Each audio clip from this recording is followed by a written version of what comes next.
Ngayon, ipapakita ko sa inyo ang unboxing ng RCB SP500 para sa Yamaha NMAX version 2. Dito, pagbukas nyo, makikita nyo kaagad kung gaano kaganda yung quality ng packaging pa lang. Wala pa yung mismong mugs doon. Pagbukas nyo, meron na kayo kaagad na mga stickers galing kay RCB. Pero ito mismong main event natin. Ano ba ang itsura ng bagong mugs ng para sa NMAX version 2, ang SP500, no? So, syempre, sealed para protection at hindi magkaroon ng damage ang mismong item.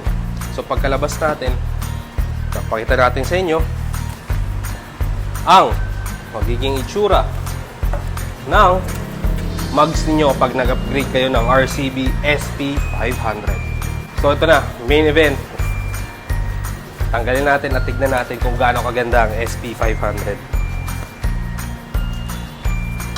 Grabe. Solid.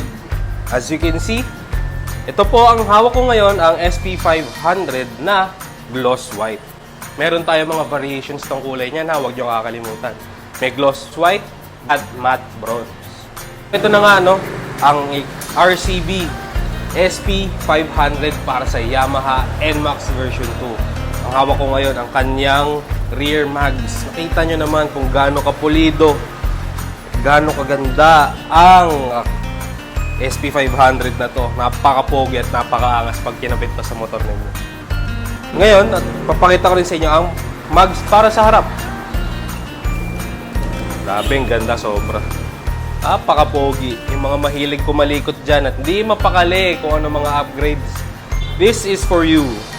So, ito ang mags para sa harapan ng Yamaha NMAX version 2. Kita nyo? And again, walang kakupas-kupas. The quality is very high-end. Tsaka yung talagang binibigay sa inyong performance nito. No? Mapar city driving man kayo o kumakarera kayo, this is for you. Say again, Yamaha NMAX version 2 gloss white ng RCB SP500.